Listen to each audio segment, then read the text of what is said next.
قناة القرآن الكريم تقدم لكم.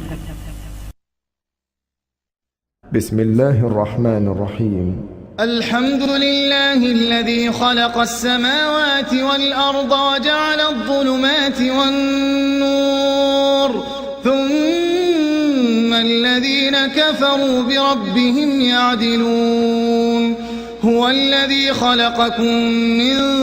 طين ثم قضى أجلا وأجل مسمى عنده ثم أنتم تمترون. وهو الله في السماوات وفي الأرض يعلم سركم وجهركم ويعلم ما تكسبون. وما تأتيهم من آية من آيات ربهم إلا كانوا عنها معرضين. فقد كذبوا بالحق لما جاءهم فسوف يأتيهم أنباء ما كانوا به يستهزئون. ألم يروا كم أهلكنا من قبلهم من قرن مكناهم في الأرض ما لم نمكن لكم وأرسلنا السماء عليهم مدرارا وجعلنا الأنهار تجري من تحتهم فأهلكناهم بذنوبهم وأنشأنا من بعدهم قرنا آخرين. ولو نزلنا عليك كتابا في قرطاس فلمسوه بأيديهم لقال الذين كفروا إن هذا إلا سحر مبين. وقالوا لولا أنزل عليه ملك ولو أنزلنا ملكا لقضي الأمر ثم لا ينظرون. ولو جعلناه ملكا لجعلناه رجلا وللبسنا عليهم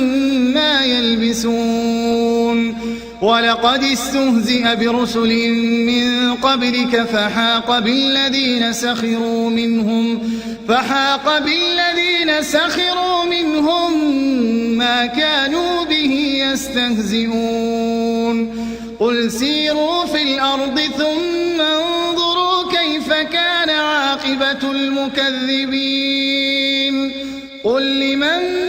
ما في السماوات والأرض قل لله كتب على نفسه الرحمة ليجمعنكم إلى يوم القيامة لا ريب فيه الذين خسروا أنفسهم فهم لا يؤمنون.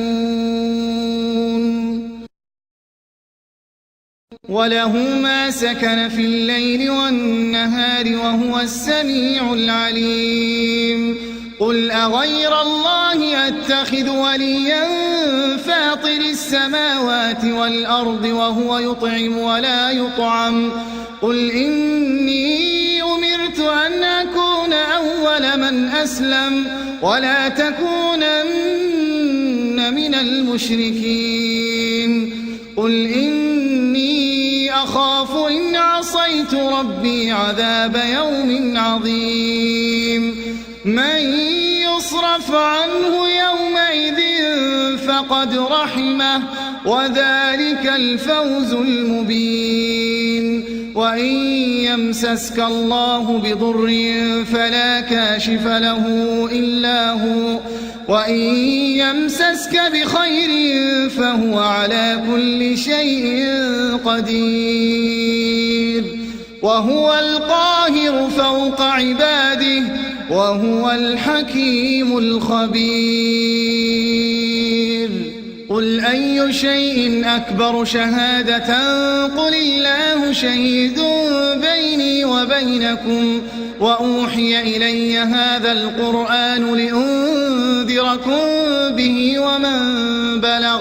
أئنكم لتشهدون أن يدعون مع الله آلهة أخرى قل لا أشهد قل إنما هو إله واحد وإنني بريء مما تشركون الذين آتيناهم الكتاب يعرفونه كما يعرفون أبناءهم الذين خسروا أنفسهم فهم لا يؤمنون ومن أظلم ممن افترى على الله كذبا أو كذب بآياته إنه لا يفلح الظالمون ويوم نحشرهم جميعا ثم نقول للذين أشركوا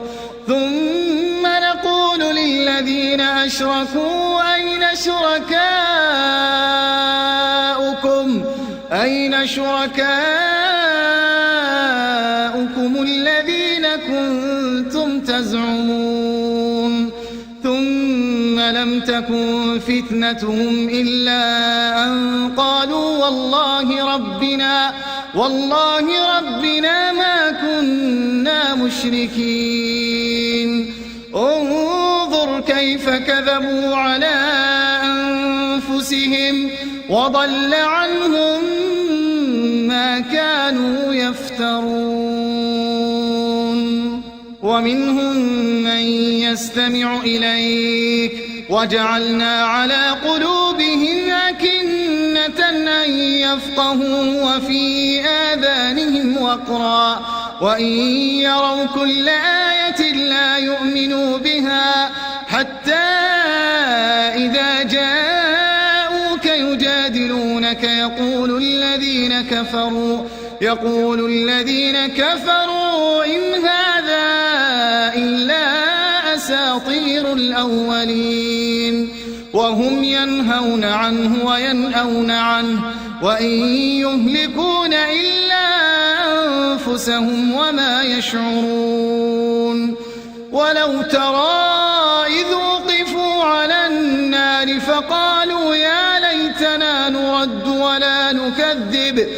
فقالوا يا ليتنا نرد ولا نكذب بآيات ربنا ونكون من المؤمنين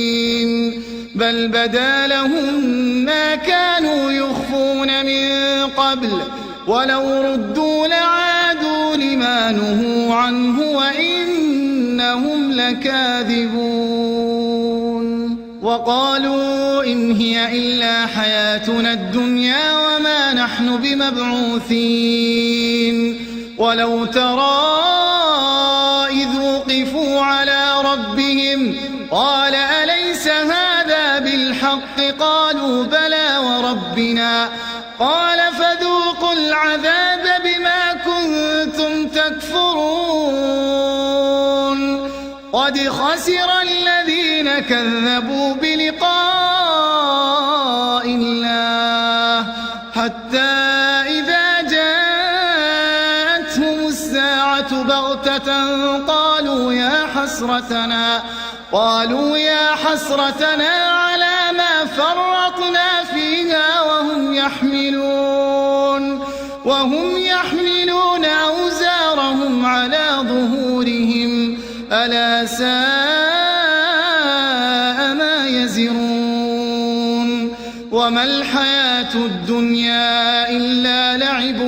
وله وللدار الآخرة خير للذين يتقون أفلا تعقلون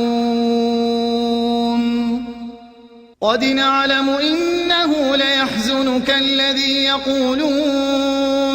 فإنهم لا يكذبونك ولكن الظالمين بآيات الله يجحدون ولقد كذبت رسل من قبلك فصبروا على ما كذبوا وأوذوا حتى أتاهم نصرنا ولا مبدل لكلمات الله ولقد جاءك من نبأ المرسلين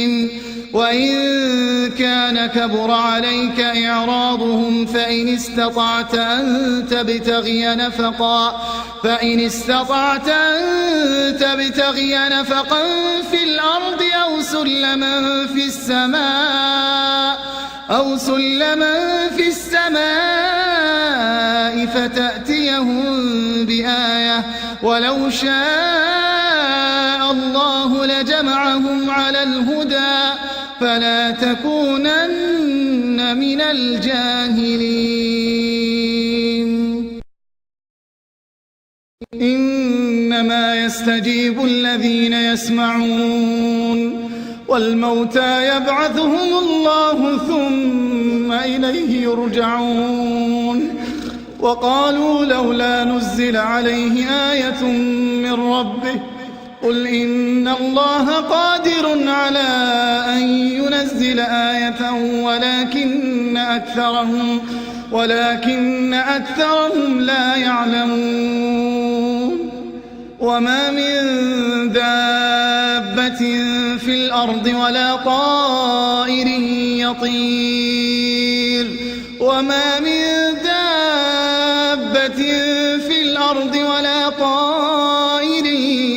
بجناحيه إلا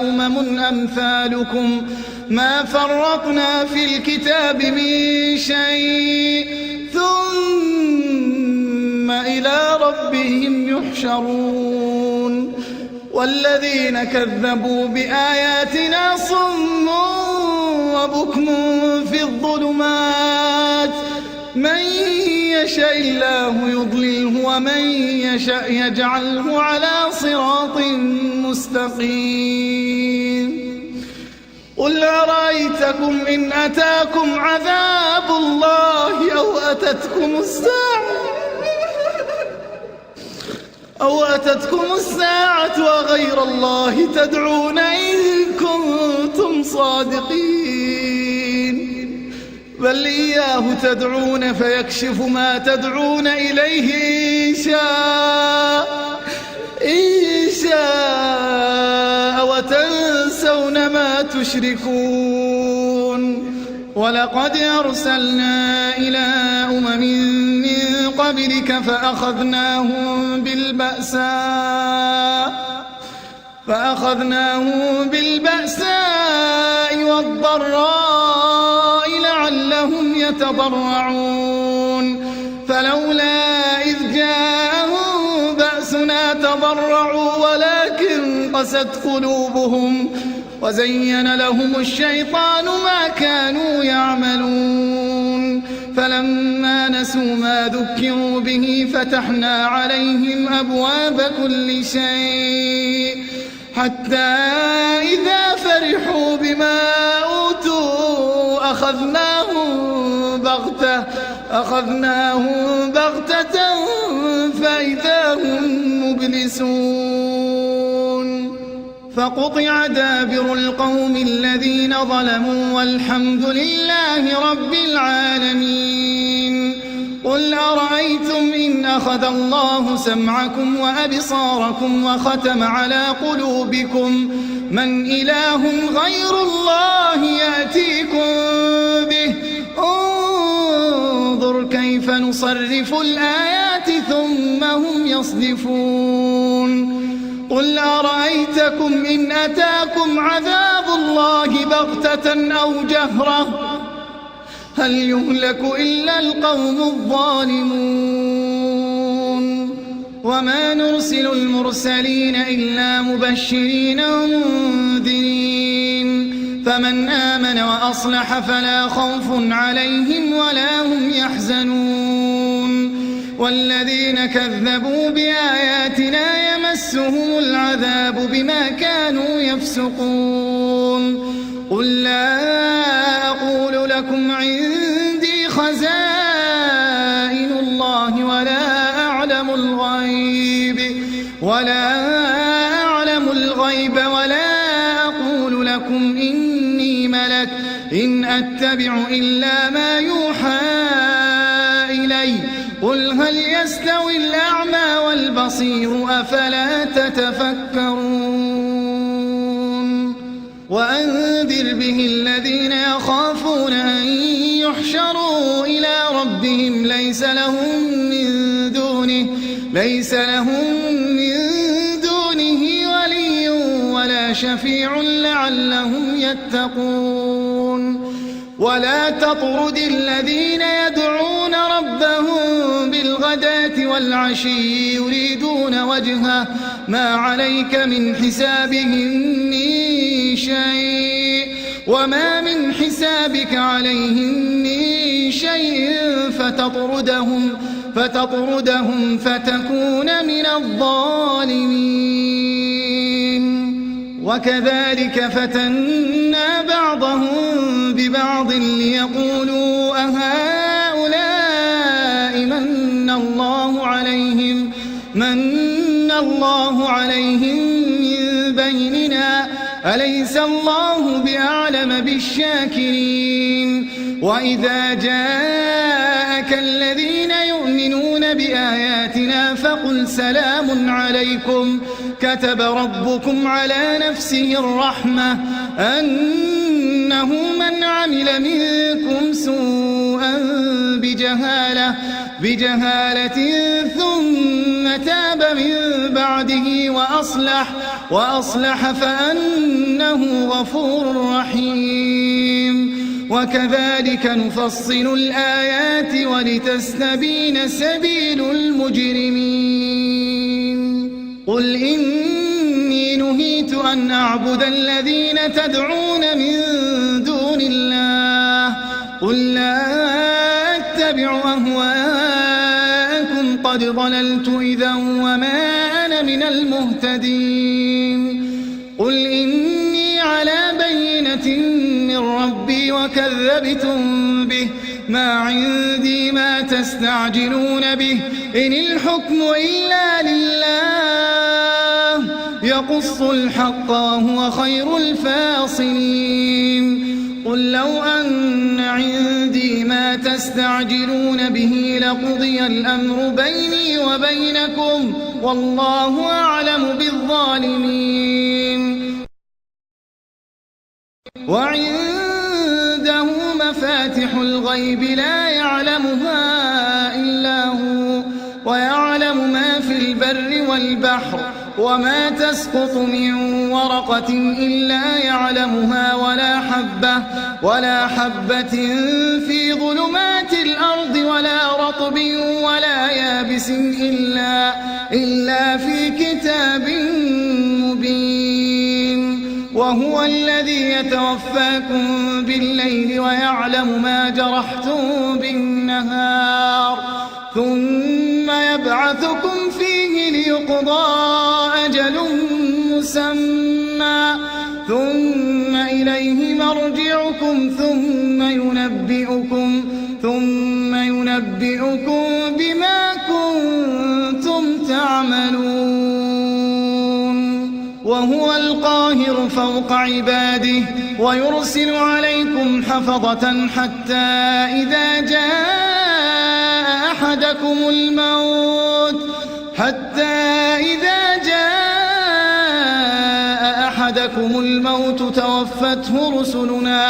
توفته رسلنا وهم لا يفرطون ثم ردوا إلى الله مولاهم الحق ألا له الحكم وهو أسرع الحاسبين قل من ينجيكم من ظلمات البر والبحر تدعونه تضرعا وخفية لئن أنجانا من هذه لنكونن من الشاكرين قل الله ينجيكم منها ومن كل كرب ثم أنتم تشركون قل هو القادر على أن يبعث عليكم عذابا من فوقكم أو من تحت أرجلكم أو يلبسكم شيعا ويذيق بعضكم بأس بعض انظر كيف نصرف الآيات لعلهم يفقهون وكذب به قومك وهو الحق قل لست عليكم بوكيل لكل نبأ مستقر وسوف تعلمون وإذا رأيت الذين يخوضون في آياتنا فأعرض عنهم حتى يخوضوا في حديث غيره وإما ينسينك الشيطان فلا تقعد بعد الذكرى مع القوم الظالمين وما على الذين يتقون من حسابهم من شيء ولكن ذكرى لعلهم يتقون وذر الذين اتخذوا دينهم لعبا ولهوا وغرتهم الحياة الدنيا وذكر به أن تبسل نفس بما كسبت ليس لها من دون الله ولي ولا شفيع وإن تعدل كل عدل لا يؤخذ منها أولئك الذين أبسلوا بما كسبوا لهم شراب من حميم وعذاب أليم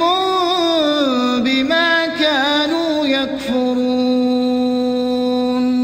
قل أندعو من دون الله ما لا ينفعنا ولا يضرنا ونرد على أعقابنا بعد إذ هدانا الله كالذي استهوته الشياطين في الأرض حيران له أصحاب يدعونه إلى الهدى ائتنا قل إن هدى الله هو الهدى وأمرنا لنسلم لرب العالمين وأن أقيموا الصلاة واتقوه وهو الذي إليه تحشرون وهو الذي خلق السماوات والأرض بالحق ويوم يقول كن فيكون قوله الحق وله الملك يوم ينفخ في الصور عالم الغيب والشهادة وهو الحكيم الخبير وإذ قال إبراهيم لأبيه آزر أتتخذ أصناما آلهة إني أراك وقومك في ضلال مبين وكذلك نري إبراهيم ملكوت السماوات والأرض وليكون من الموقنين فلما جن عليه الليل رأى كوكبا قال هذا ربي فلما أفل قال لا أحب الآفلين فلما رأى القمر بازغا قال هذا ربي فلما أفل قال لئن لم يهدني ربي لأكونن من القوم الضالين فلما رأى الشمس بازغة قال هذا ربي هذا أكبر فلما أفلت قال يا قوم إني بريء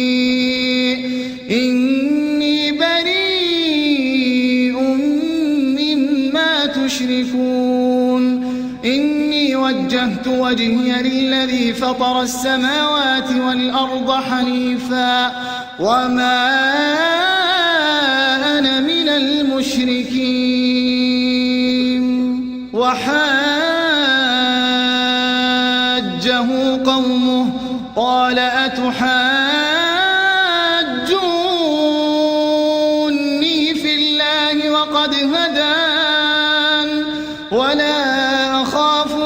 يشركون به إلا أن يشاء ربي شيئا وسع ربي كل شيء علما أفلا تتذكرون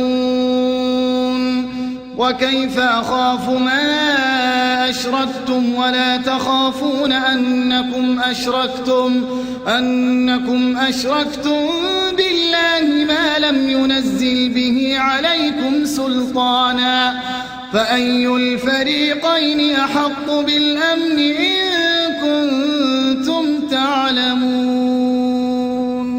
الذين آمنوا ولم يلبسوا إيمانهم بظلم أولئك لهم الأمن وهم مهتدون وتلك حجتنا آتيناها إبراهيم على قومه نرفع درجات من نشاء إن ربك حكيم عليم ووهبنا له إسحاق ويعقوب كلا هدينا ونوحا هدينا من قبل ومن ذريته داود وسليمان وأيوب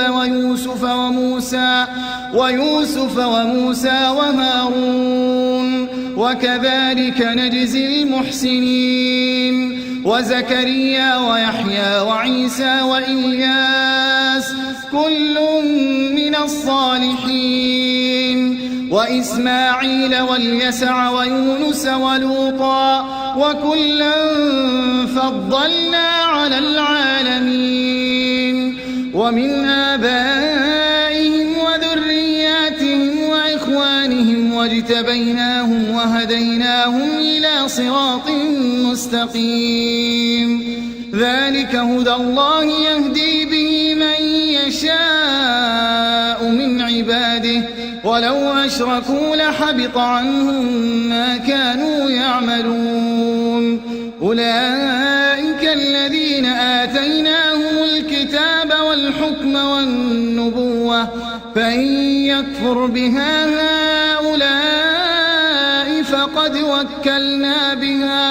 فقد وكلنا بها قوما ليسوا بها بكافرين أولئك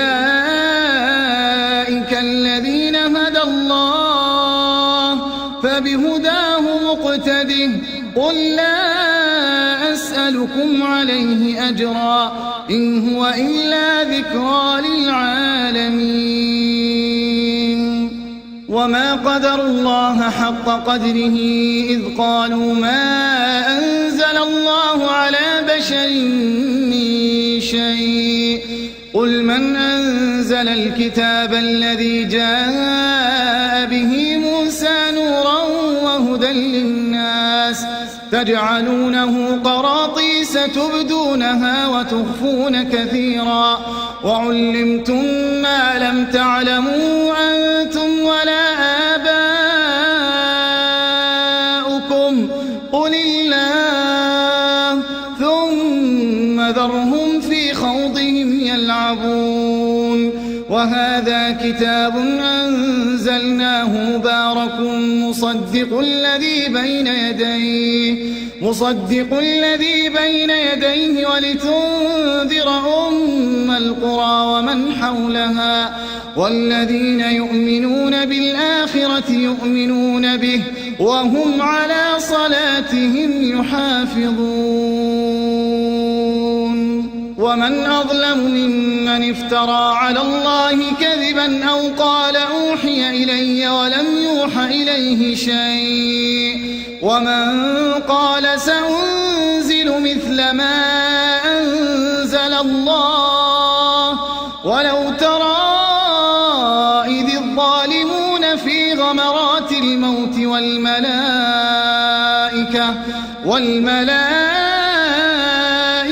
باسطوا أيديهم أخرجوا أنفسكم اليوم تجزون عذاب الهون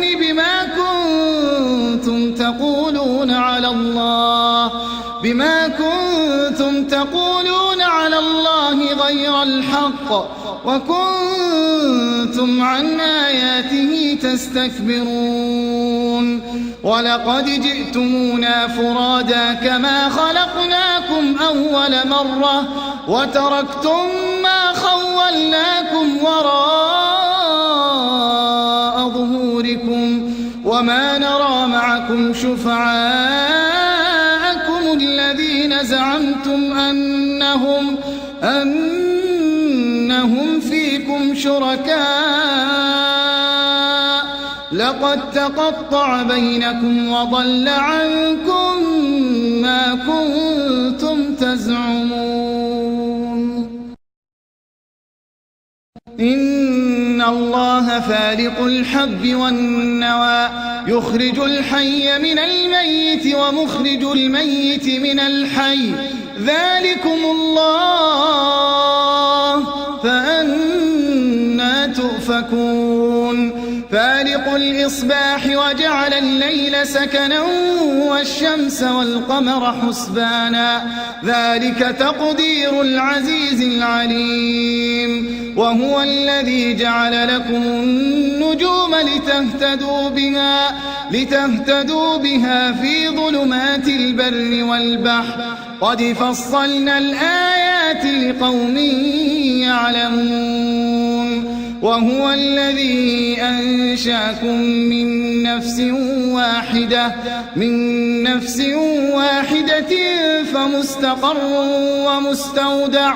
قد فصلنا الآيات لقوم يفقهون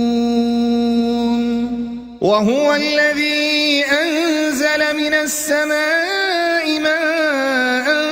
فأخرجنا به نبات كل شيء فأخرجنا منه خضرا نخرج منه حبا متراكبا ومن النخل من طلعها قنوان دانية وجنات من أعناب والزيتون والرمان مشتبها وغير متشابه انظروا إلى ثمره إذا أثمر وينعه إن في ذلكم لآيات لقوم يؤمنون وجعلوا لله شركاء الجن وخرقوا له بنين وبنات بغير علم سبحانه وتعالى عما يصفون بديع السماوات والأرض أنى يكون له ولد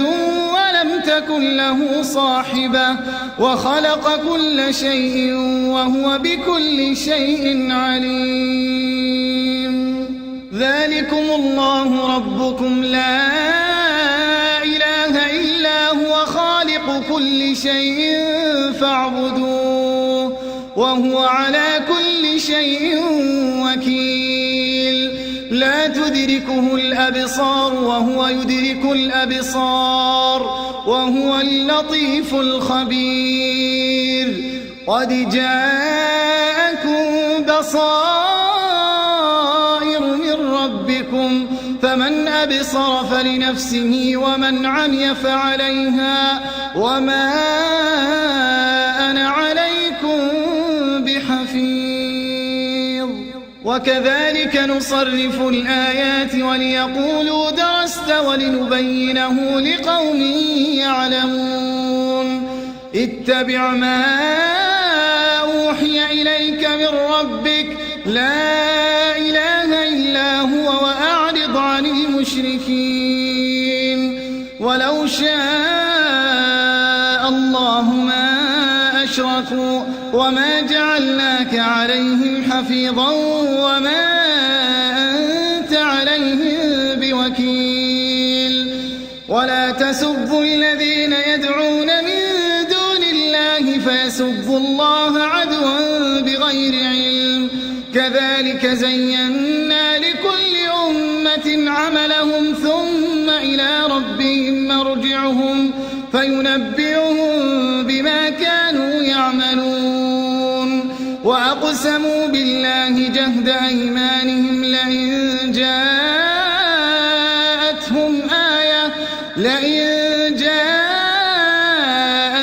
آية ليؤمنن بها قل إنما الآيات عند الله وما يشعركم أنها إذا جاءت لا يؤمنون ونقلب أفئدتهم وأبصارهم كما لم يؤمنوا به أول مرة ونذرهم في طغيانهم يعمهون ولو أننا نزلنا إليهم الملائكة وكلمهم الموتى وحشرنا عليهم كل شيء قبلا ما كانوا ليؤمنوا إلا أن يشاء الله ولكن أكثرهم يجهلون وكذلك جعلنا لكل نبي عدوا شياطين الإنس والجن يوحي بعضهم إلى بعض زخرف القول غرورا ولو شاء ربك ما فعلوه فذرهم وما يفترون ولتصغى إليه أفئدة الذين لا يؤمنون بالآخرة وليرضوه وليقترفوا ما هم مقترفون أفغير الله أبتغي حكما وهو الذي أنزل إليكم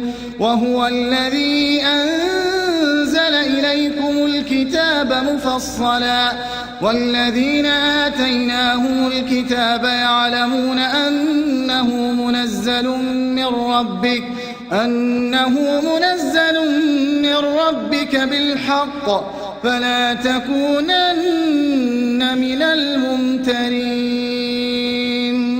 وتمت كلمة ربك صدقا وعدلا لا مبدل لكلماته وهو السميع العليم وإن تطع أكثر من في الأرض يضلوك عن سبيل الله إن يتبعون إلا الظن وإن هم إلا يخرصون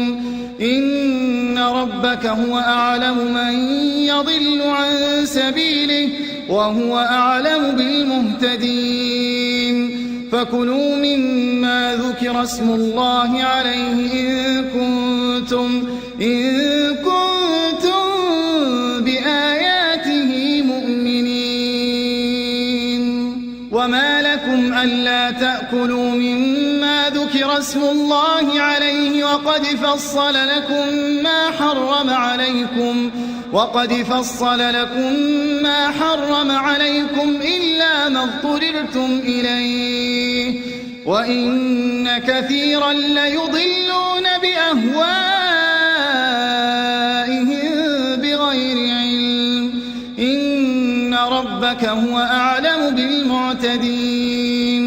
وذروا ظاهر الإثم وباطنه إن الذين يكسبون الإثم سيجزون بما كانوا يقترفون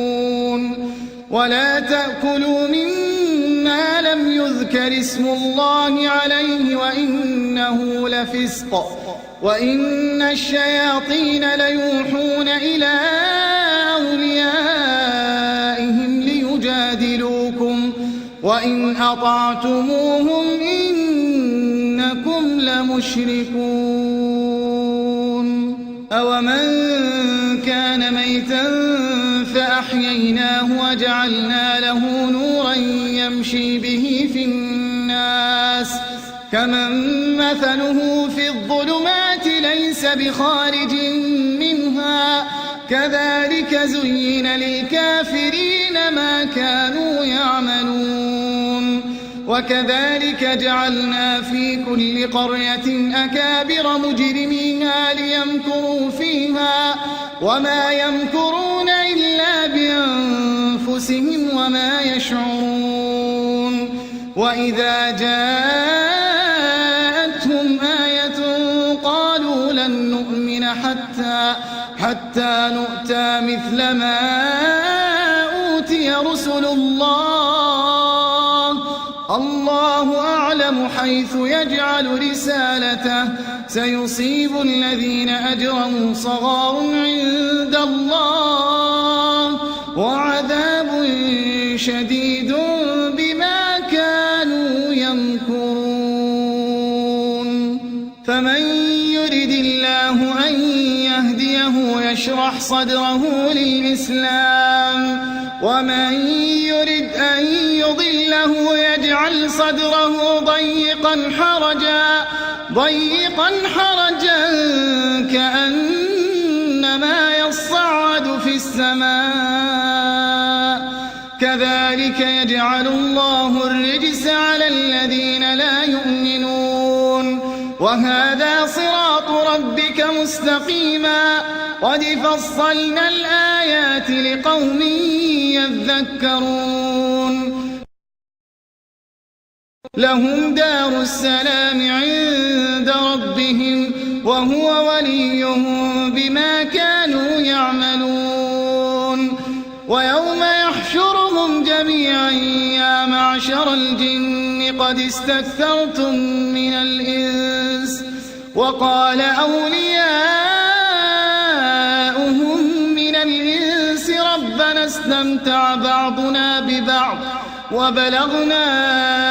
أجلنا الذي أجلت لنا قال النار مثواكم خالدين فيها إلا ما شاء الله إن ربك حكيم عليم وكذلك نولي بعض الظالمين بعضا بما كانوا يكسبون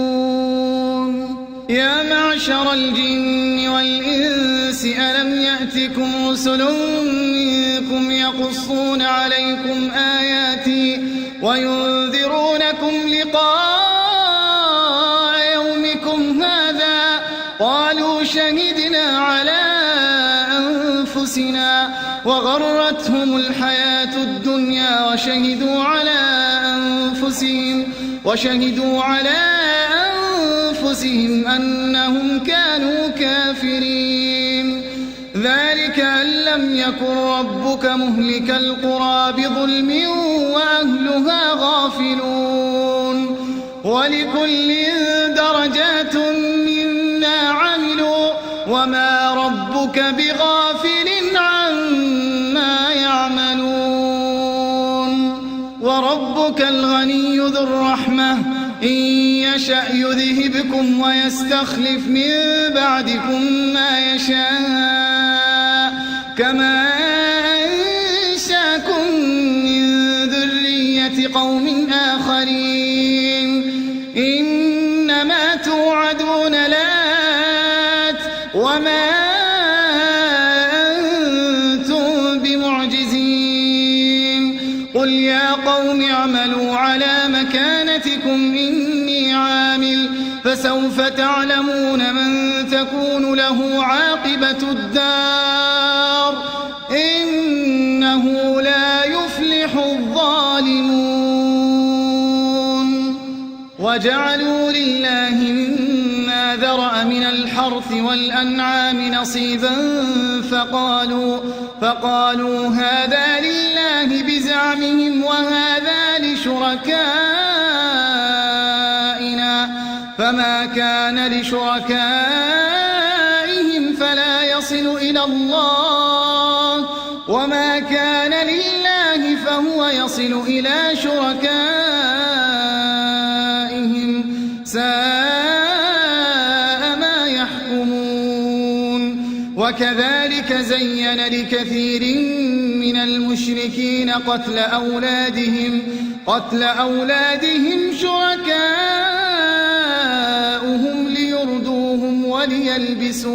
وليلبسوا عليهم دينهم ولو شاء الله ما فعلوه فذرهم وما يفترون وقالوا هذه أنعام وحرث حجر لا يطعمها إلا من نشاء بزعمهم، وأنعام حرمت ظهورها وأنعام لا يذكرون اسم الله عليها افتراء عليه سيجزيهم بما كانوا يفترون. وقالوا ما في بطون هذه الأنعام خالصة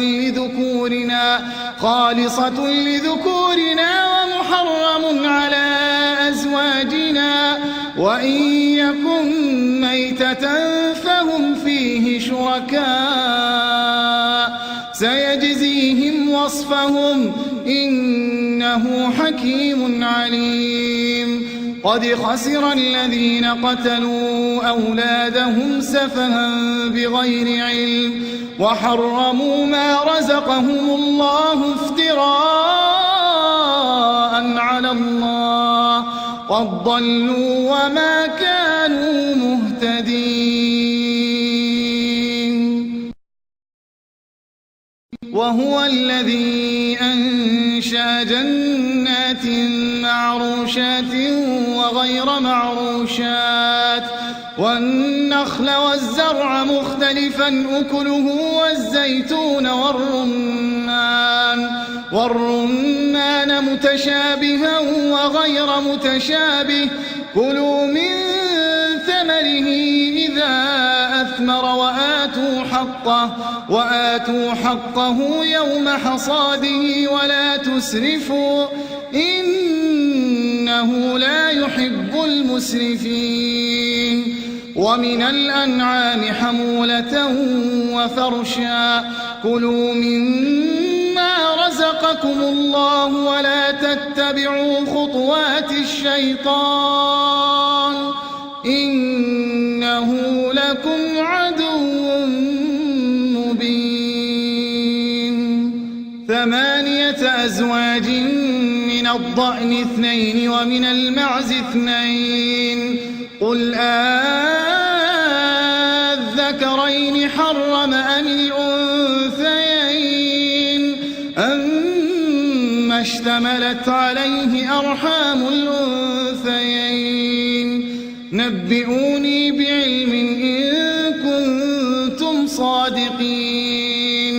ومن الإبل 2 ومن البقر 2، قل أذكرين حرم أم الأنثيين أما اشتملت عليه أرحام الأنثيين، أم كنتم شهداء إذ وصاكم الله بهذا، فمن أظلم ممن افترى على الله كذبا ليضل الناس بغير علم، إن الله لا يهدي القوم الظالمين.